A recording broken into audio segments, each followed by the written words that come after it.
Donc je commencerai mon intervention par repréciser ce que Leslie nous a fait savoir à propos de la non-présence de Marc Beauvieux ce soir. Je n'étais pas censé être là à cette table ronde, mais je représente Marc ce soir et au travers de ma voix, c'est un peu lui qui s'exprime aussi. Voilà. Bonsoir Marc, si tu es de l'autre côté.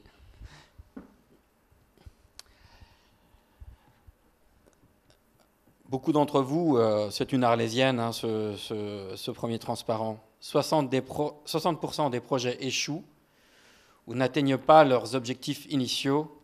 C'est une étude qui est faite régulièrement et ça nous laisse quand même à réfléchir. Dans nos entreprises, nous sommes traversés par des projets et plus de la moitié des projets sur lesquels nous sommes impliqués n'atteignent pas leurs objectifs. Alors, soit on dérape sur les jalons, soit on dérape sur le budget, soit on dérape sur la qualité, il faut le dire aussi de temps en temps. Et ce qui est assez surprenant, c'est que cette étude souligne le fait que la solution technique n'est quasiment jamais la cause principale de l'échec. La cause véritable des échecs tient à l'acceptabilité sociale du changement. C'est-à-dire que les opérationnels, les acteurs, les collaborateurs de l'entreprise, finalement, refusent cette solution technique, quelle que soit sa qualité, quelle que soit sa pertinence. Alors, pour quelle raison? Ça doit nous interroger, ça.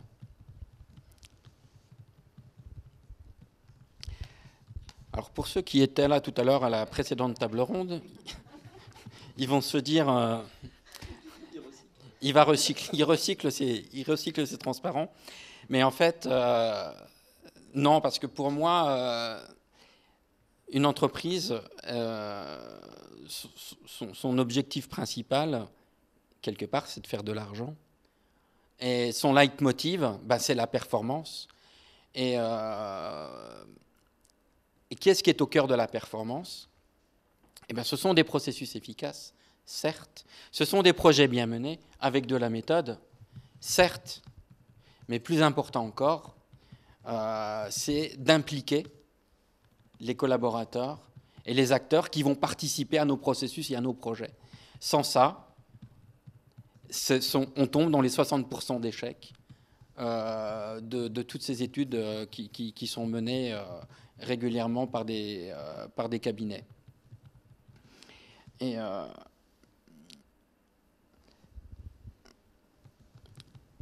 puisque nous sommes sur la table ronde conduite du changement, j'ajouterai un autre point qui participe de l'engagement des acteurs et qui participe de la conduite du changement, spécifiquement à la conduite du changement, c'est qu'il faut en plus des managers responsables et ressourcés. Sans quoi, ils auront énormément de difficultés à amener les équipes vers la réussite des projets et des processus. Il y a 5 conditions incontournables de réussite du changement. Mais avant ça,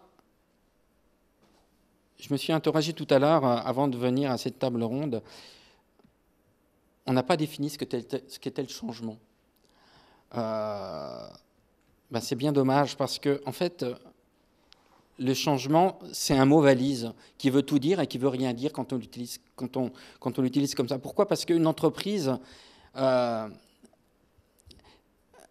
est multidimensionnelle. Une entreprise, c'est plusieurs niveaux de réalité qui s'entrecroisent, qui entrent parfois en conflit les unes avec les autres. Et le changement peut prendre plusieurs aspects. Ça peut être des changements de pratiques, ça peut être des changements de conditions de travail, ça peut être des changements d'outils, ça peut être des changements organisationnels, ça peut être des changements sur le métier même de l'entreprise. des changements de stratégie, voire des changements de culture dans l'entreprise. Et vous voyez bien intuitivement que derrière chacun de ces aspects, il y a un mot, changement, mais derrière, il y a des réalités qui sont très très différentes les unes des autres et qu'on devra traiter et aborder de façon très différente. Donc faisons attention quand on parle du changement, précisons toujours de quoi on parle, de quel type de changement on a à faire. Parce que derrière, on déroulera nos méthodes et nos outils et nos approches de façon très très différente. Ceci étant, il y a quand même 5 conditions de réussite qui sont incontournables, quelle que soit la nature du changement qui nous occupe. C'est que, 1, il ne peut pas y avoir de transformation majeure dans l'entreprise s'il n'y a pas un sponsoring très appuyé de la direction générale. Ça, c'est le point capital. Ensuite, le changement, ça passe par la prise en compte du contexte et des potentiels de l'organisation et des collaborateurs.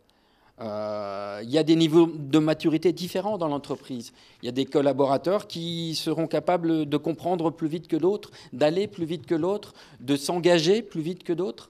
Et la clé du changement, ça sera justement d'être capable de se mettre en capacité de mettre tout le monde dans la même direction, mais en plus d'assurer à chacun qu'il pourra aller à sa vitesse vers le même objectif. Et qu'à la fin, tout le monde se retrouvera au point de rendez-vous qui sera la réussite du projet ou la performance du processus. Ensuite, quand on parle de changement, j'aurais tendance à dire, moi quand j'interviens auprès de mes clients, je leur dis toujours, parlez d'abord de ce qui ne va pas changer, pour rassurer les gens.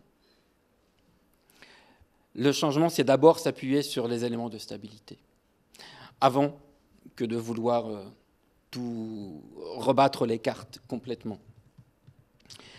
Le changement, c'est aussi savoir mettre des priorités. On ne peut pas tout changer en même temps. Il faut prioriser son action et en particulier identifier les processus clés et les processus qui seront les premiers porteurs des changements significatifs et les processus qui seront aussi ceux qui n'auront pas trop d'impact ni organisationnel ni managériaux. Parce que si on s'attaque d'entrée de jeu aux processus structurants pour l'entreprise et qu'on veut les transformer en blocs, il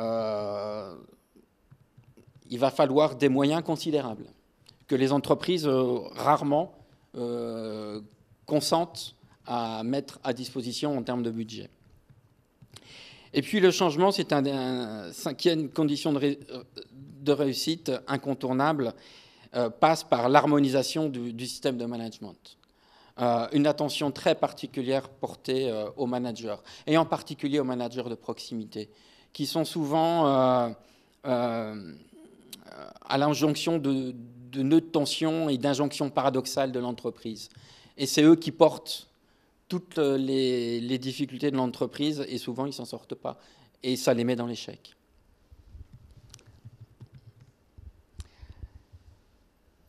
Il y a 4 dimensions à traverser quand on parle du changement. Alors il y en a 2 qui sont connues et qu'on lit dans tous les manuels et qui ont d'ailleurs été très très bien soulignées dans le MOOC Pilo Pro.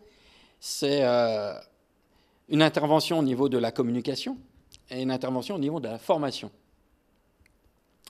Alors certes, ce sont des choses qui sont importantes, mais elles ne font pas tout. Et si le changement se résume, si la conduite du changement se résume à faire ça, il manque quelque chose de très important et le projet n'arrivera pas à son terme dans les meilleures conditions. C'est à peu près une certitude. Je suis actuellement dans une entreprise qui, justement, sur le plan de conduite du changement, il y a un plan de communication, il y a un plan de formation. Et bizarrement, le changement n'arrive pas à prendre. Et bizarrement, c'est les managers de proximité qui font frein.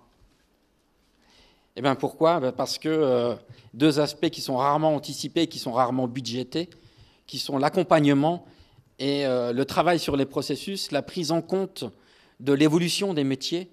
Il n'y a pas de réflexion de fond qui est portée sur ces deux aspects-là, qui portent complètement le changement, en fait. Le plan de communication et le plan de formation ne sont que des outils pour porter le changement, mais au cœur du changement, il y a l'accompagnement à l'évolution des pratiques métiers. Et si l'entreprise n'arrive pas à atteindre cet objectif-là, elle passera à côté de la conduite du changement. Alors, les clés de la réussite, un premier leitmotiv, c'est donner du sens à l'action, à chacun. Que chacun sache ce pourquoi il est là, ce à quoi il contribue et quelle est sa place dans l'entreprise. Une stratégie gagnante, c'est engagé par l'action. Le changement, c'est pas des plans. Le changement, c'est des gens qui vont se mettre au travail. C'est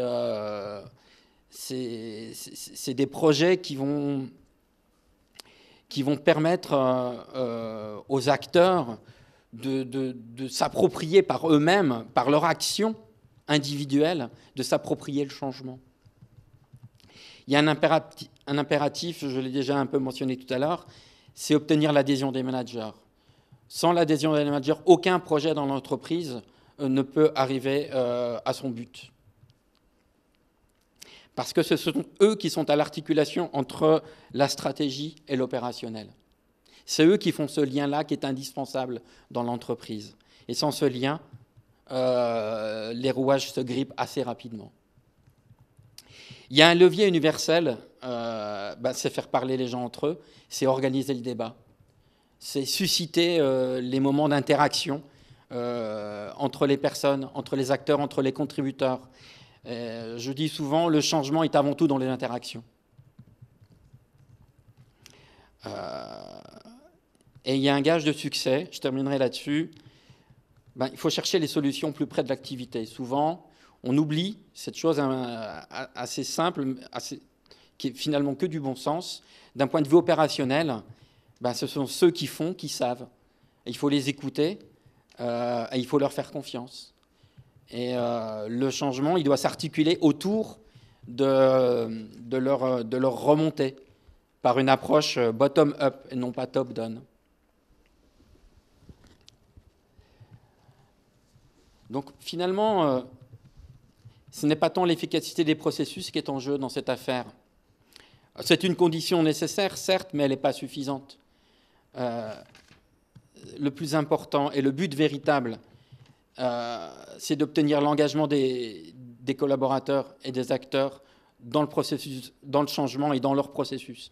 Donc finalement, si on pouvait résumer ça, le changement, c'est une question de management. Merci. Merci.